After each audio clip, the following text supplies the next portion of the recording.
संध्या का समय था। निर्मला छत पर जाकर अकेली बैठी थी और आकाश की ओर त्रषित नेत्रों से ताक रही थी।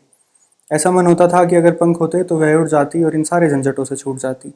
बात तो कुछ न थी, लेकिन दुखी हृदय दुखी आँख की तरह है, जिसमें हवा लगने से भी पीड़ा होती है। निर्मला बड़ी देर तक बैठी रोती रही। भाई बहन माता पिता सब उसे भूल जाएंगे, सबकी आंखें फिर जाएंगी। फिर शायद इन्हें देखने को भी तरस जाऊं। ये प्रेमचंद की किताब में लिखा निर्मला का किरदार है, असीम व्यथा और व्याकुलता से भरा। पर ये वेदनाएं यूं ही तो नहीं आ गई, किसी ने तो इन्हें सच में भी महसूस किया होगा। और ये किरदार भी यूं ही तो नहीं आ गए, किसी के जीवन को तो पढ़ा गया होगा और कल्पनाओं से गढ़ा गया होगा। तभी तो ये दुख अपने से लग रहे हैं और ये व्यथा भी अपनी सी लग रही है। एक सर्दियों की गर्म दोपहर है। छत पर रखी एक कुर्सी है, एक किताब है और एक मुस्कुराती लड़की है जो पढ़ने में मशगूल है। मगर सिर्फ इतना ही नहीं है, उन दोनों के बीच विचारों का ठहराव है। खूब सारे सवाल हैं, कुछ जवाब भी हैं जो फैले हुए हैं, विस्तृत हैं, और उन्हें चुन चुनकर बहुत तरतीबी से बटोरा जा रहा है। पर आज हम एक किताब की बात क्यों कर रहे हैं? वो इसलिए कि इनके जरिए ही तो मिलना हुआ। जिन नए दोस्तों से मिलने का ख्वाब लेकर इस शहर आए, वो तमाम लोग इसी वजह से मिले। खासकर आज का ये दिन अधिक खुशनुमा है। मन अतिरिक्त मुदित है क्योंकि एक और अवसर मिल गया है। अवसर है आपके सामने अपने एक मित्र का परिचय कराने का। मित्र शब्द पर खासा जोर देने की आवश्यकता है, क्योंकि उस रोज जब माँ से बात करते हुए इनके संबोधन के लिए इस शब्द का इस्तेमाल नहीं किया गया था, तो सीधे सीधे काव्यात्मक ढंग से कहें तो फिजाओं में अपराध और हवाओं में दोष का भाव भराया था। हर गुजरता लम्हा दोहराता था कि तुमने घर मुझे अपना दोस्त नहीं बताया। इस समय परछाइयाँ नज़्म की कुछ पंक्तियाँ याद आती हैं। जीने को जिए जाते हैं मगर सांसों में चिताएं जलती हैं, खामोश वफाएं जलती हैं, संगीन हकाइक ज़ारों में ख्वाबों की रिदाएं जलती हैं। नमस्ते, मेरा नाम सार्थक है, आप द सार्थक शो देख रहे हैं। सबसे मुश्किल तो यही रहता है कि क्या कहते हुए शुरू किया जाए, और जब ये प्रश्न मन में उजागर हुआ तो अपने साथ फिर इस किताब को खींच लाया। ऐसा क्यों होता है कि निर्मला की कहानी पढ़ते पढ़ते किताब किनारे चली जाती है, आंखें क्षितिज की ओर, हाथ पैर सुन्न से और मन ख्यालों की ओर। ऐसा क्यों लगता है कि एक आंसू पलकों तक आ गया है पर गिरता नहीं? इस आंसू के पीछे का भाव क्या है, ये समझ क्यों नहीं आता? ऐसा क्यों लगता है कि जैसे समय थम सा गया हो और पहुंच गई हूं मैं वहीं, उसी बीते समय में, जब हम दोनों बहनें घर में खेलते खेलते यूं ही दिन गुजार दिया करती थी और कोई रोकने को न था, कोई टोकने को न था। कोई न था जो कहे कि क्या आदत है तुम्हारी, भरी दोपहर में मारे मारे घूमती हो तुम, सर पे उठाए फिरती हो इस घर को। उस वक्त का बोध, उस बचपन की याद, उस बचपन की स्मृतियाँ और उस बचपन में माँ की याद आज भी याद आती है। पर सवाल फिर वही है, ये कहानी तो अभी पड़ी है, ये आंसू भी क्या अभी डला है? मुझे तो शक है कि ये कहीं था। ये उनकी पलकों और उनके दिल के दरमियाँ जो एक फासला है, जहाँ ख्यालों के शहर बसते हैं और ख्वाबों की तुरबतें हैं, जहाँ से आगे हैं उलझनों के घनेरे जंगल। ये आंसू शायद बहुत दिनों से वहीं छिपा था। आज इस कहानी का हाथ पकड़े इनकी पलकों तक भी आ गया है। पर यह सिलसिला अभी रुका नहीं है, असल आंसू भी बहे हैं, किताबों और कल्पनाओं की कहानियों से अलग असल जीवन की दरिद्रता को देखकर। तो क्या हुआ जब आप मेट्रो स्टेशन के नीचे उतरे और पसीने से भीगा एक बूढ़ा व्यक्ति आपके करीब से गुजरे और देखते ही बोल दे, बताइए कहाँ जाना है आपको? मन सच में ठहर सा जाता है। एक टीस है जो फिर जाग उठती है, जो सामने है, प्रत्यक्ष दिखाई दे रहा है। क्या उसके सामने अपने दुख को दुख कहना गलत नहीं?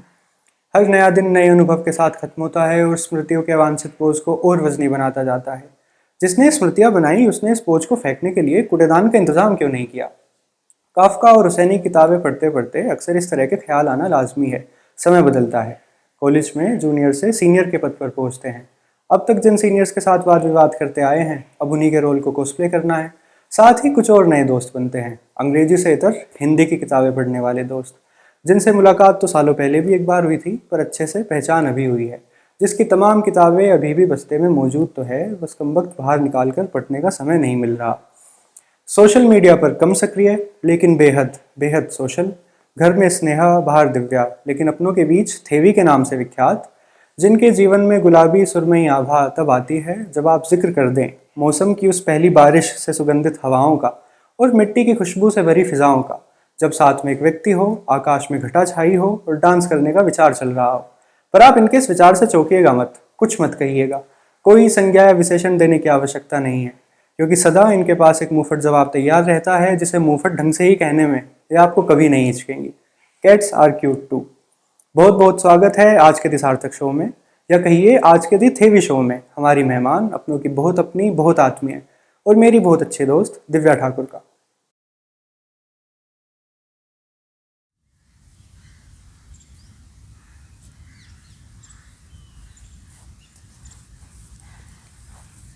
तो इसका तरीका क्या रहता है कि ये बीच में से मैं वीडियो काट दूंगा और ऐसा लगेगा कि बीच कन्वर्सेशन से शुरू हुई है बात। अच्छा अच्छा। और अब हम बिल्कुल नॉर्मली बातें कर रहे हैं, मैं भूल गया कि वो हमने आज तक अभी नॉर्मल बात करी है और एक भी नॉर्मल कन्वर्सेशन हुई है आज तक जिसमें हमने ट्रॉमा डंपिंग ना की हो, जिसमें हमने 500 किताबें और मूवीज़ को कंटे वो ना किया हो मेंशन। मैं तो जब अभी मैं आजकल इंडियन फिलोसफी पढ़ रहा हूँ, तो उसमें ना 7 तरह की मेन फिलोसफी है जो इंडियन है।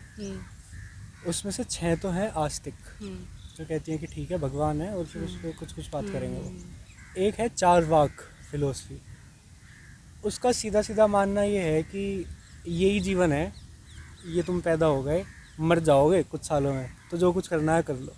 किसी का उधार लेके रख लेना है वो रख लो, किसी को पीट देना है तो पीट दो, भगवान तुम्हारा कुछ नहीं करेगा, कर लेगा तो वो अगले जीवन की बात है फिर। तो ठीक है, मैं इसके रिसोर्स देख रहा था, काफ़ी कम रिसोर्स हैं अब इंटरनेट पे। विकास दिव्य कीर्ति के हैं कुछ, पर बात बोरिंग है।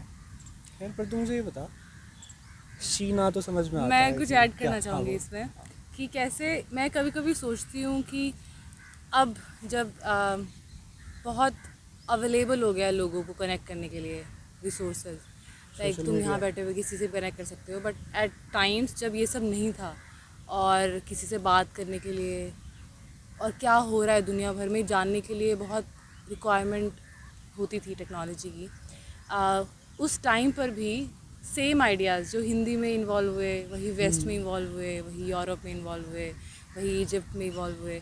तो बहुत फैसिनेटिंग है ये देखना कि जैसे तुमने बोला कि जो नास्तिक वाला है कि यही है ज़िंदगी, इसमें यही जो है कुछ सब कुछ, करना है तो मैं करो। सोच रही हूँ कि ये तो अल्बर्ट कामू है, ये तो पूरा उसकी हाँ, फ़िलॉसफी है, ये तो द स्ट्रेंजर है बिल्कुल, कि भाई यही कर लो जो कर रहा है, इसके बाद कुछ नहीं है। ह्यूमन इमोशंस हर जगह सेम ही मिल रहे सेम ही हैं। मिलते हैं, but everyone is just preaching to do better, to do something, to live happily is to have something to look forward to. मुझे लगता है कि सोशल मीडिया की जो अब हमारी जनरेशन और जो अगली आ रही है, उसमें शायद इतनी डेप्थ नहीं होगी, क्योंकि उनको सब हाँ, कुछ अवेलेबल हो पा रहा है। और मुझे लगता है कि स्यूडो अच्छा, इंटेलेक्चुअलिज्म ना एक बात पीक पे बता, है। मतलब मैं खुद से कहूँ, पिछला समय कब होगा कि हम ऐसे एक झील के पास बैठे हुए होंगे, कोई तो लोग बात कर हाँ रहे होंगे, हम अपने हाँ। एसी रूम में रहते हैं, बैठे रहते हैं। एक इंटरव्यू देख रहा था, उसमें वैसे ही उदाहरण दे रहे थे, तो बता रहे थे कि 2 पेड़ के बीच से जब हवा निकलती है तो एक आवाज़ होती है, बहुत अच्छी आवाज़ होती है। हमने पिछली बार कब सुनी होगी, 14वीं का चांद कब देखा होगा पिछली बार। तो ये सब देख भी रहा है तो कोई फ़ोन में देख रहा है फिर। तो हमारा प्लान आज का यही तो था कि बाहर बैठ के इसलिए बात हाँ करें। हाँ, ये तो है। पता नहीं किसी से रिसेंटली बात हो रही थी और मुझे अब बात का कंटेक्स्ट नहीं याद, पर ये था कि how much important it is to have a process behind a goal. मतलब प्रोसेस बिहाइंड अ गोल। हाँ, मतलब हिंदी कि हिंदी में बताओ। जैसे कि अगर मुझे अच्छी बॉडी बनानी है तो अच्छा। इट्स वेरी इम्पॉर्टेंट कि हम प्रोसेस पे भी ध्यान दें कि वो अच्छी बॉडी कैसी बन रही है। अगर कोई ईजियर मीडियम से कोई हाई गोल अचीव कर ले तो क्या वो गोल गोल रहेगा। जैसे जब अभी ये जिबली आर्ट फेमस हो रहा था तो सब बात नहीं कर रहे थे कि कैसे जो हाँ, आर्टिस्ट के पीछे का कंटेक्स्ट है वो गुम हो गया है। गुम जैसे हो गया है। जब लोग मोनालिसा देखते हैं और वो सिर्फ मोनालिसा नहीं देख रहे होते, वो उस पेंटर की उस हिस्ट्री पीछे की पूरी प्रेजेंट कहानी उसकी कहानी शक्ल देख में रहे होते साफ हैं। साफ और दिखती वही कोई अब है ना। नया आर्टिस्ट बैठ के बना दे एक स्ट्रोक में कि मैंने बना दिया मोनालिसा।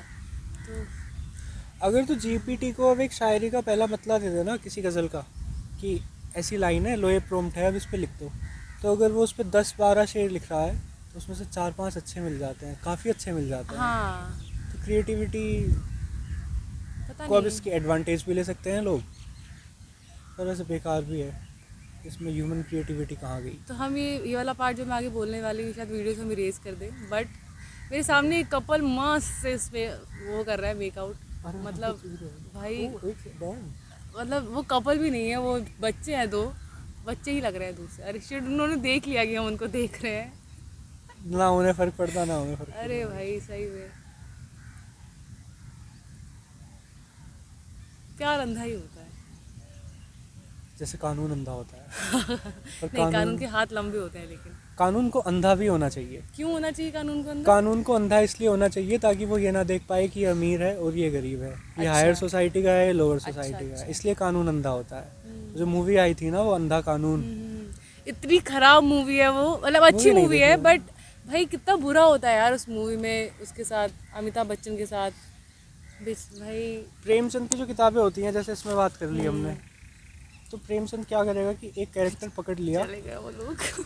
और अब उसकी दुर्गति करनी है ऐसे हाँ। कि अच्छा ये बड़ी बहन है, इसके पापा को मार दो, हाँ।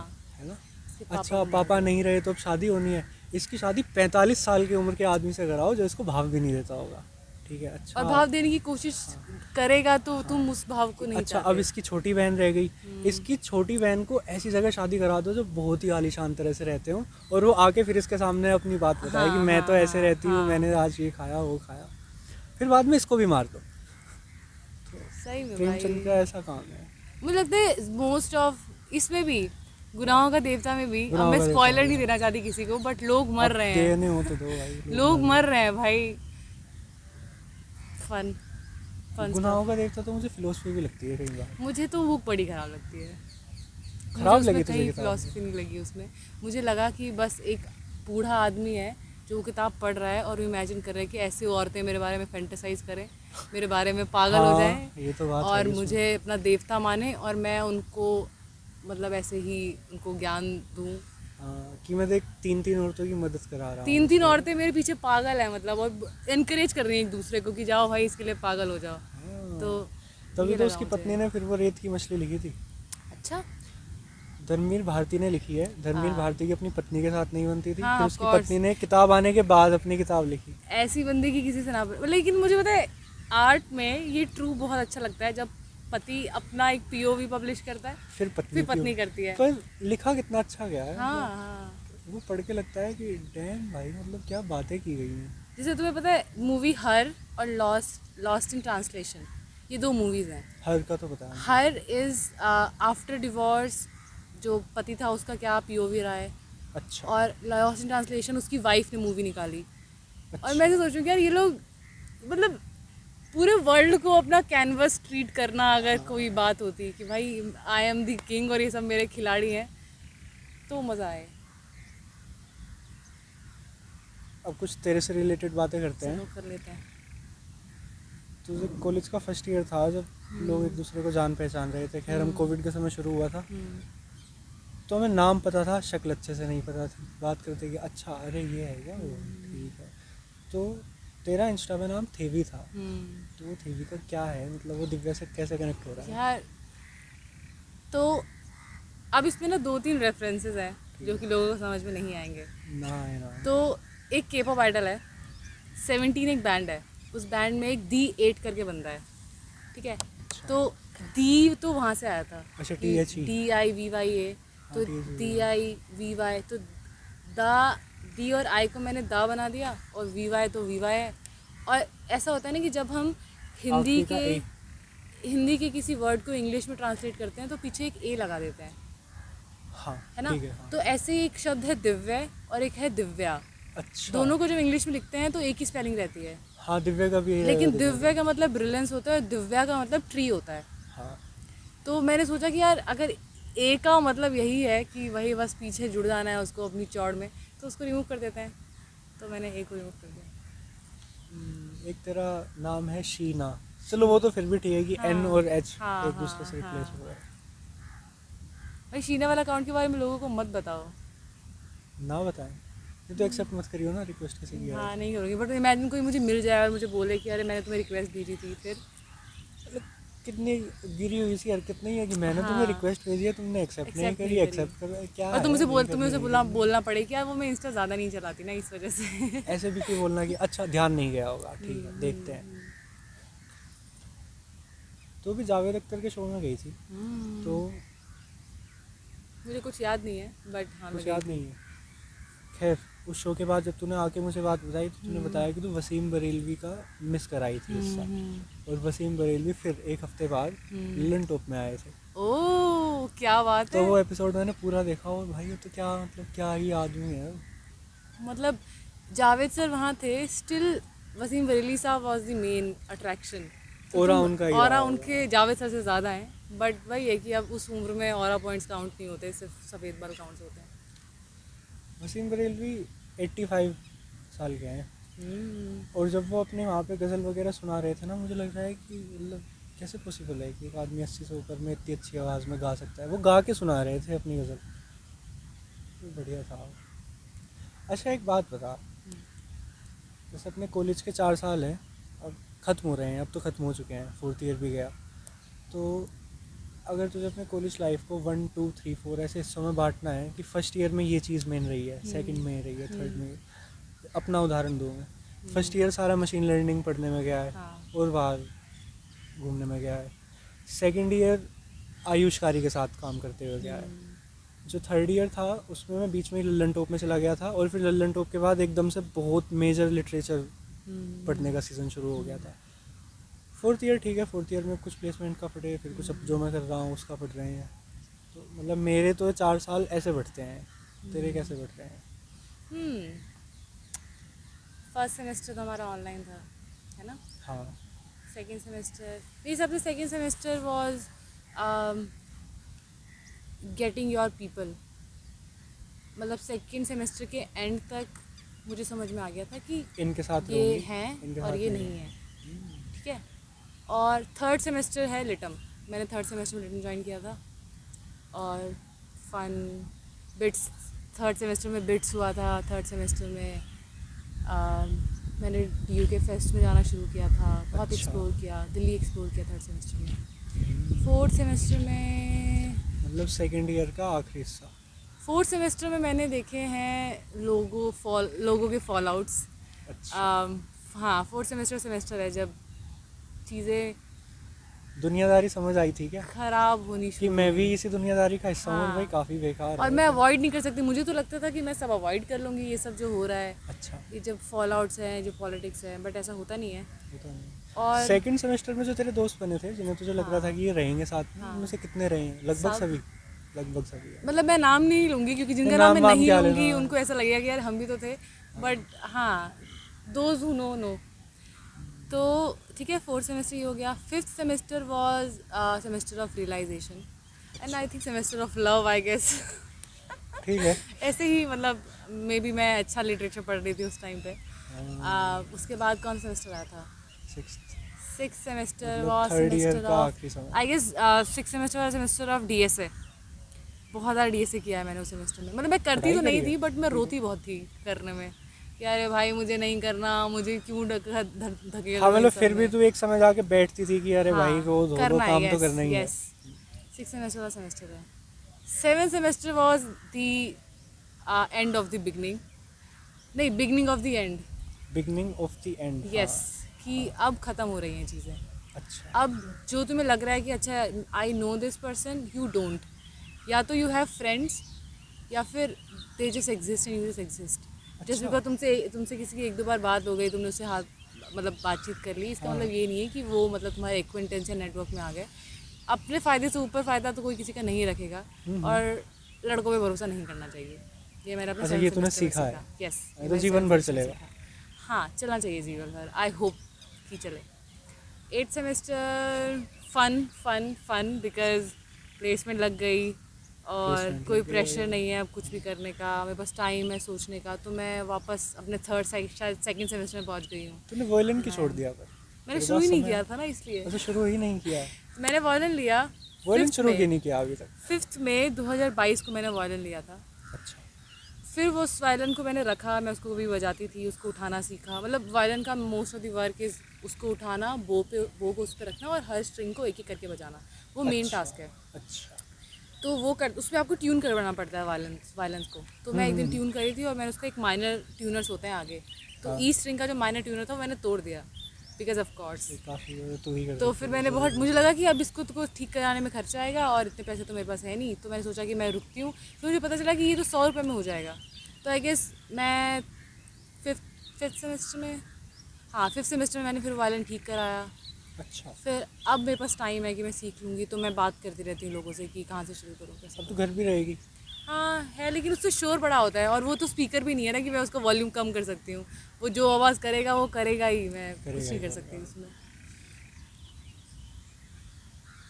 बाकी बातें अगले एपिसोड में करते हैं। हो गए होंगे 10 मिनट। 15 मिनट के लगभग तो हो गए होंगे। मुझे लगा हमने अभी बात करना शुरू किया है। अरे वो अपना रोज वाला भाई, वो पता नहीं लगता कब 2.5 घंटे कब 3 घंटे हो गए। ये वीडियो चल रही हो बस 15 मिनट से। भैया एक बार और पूछूं ऐसे एक ही बात। मेरा नाम दिव्या है, मेरे 2 बहन हैं। नहीं नहीं। अम, अम, मैं हॉकी का बहुत बड़ा खिलाड़ी था। एक दिन उदय भैया को मेरी कोई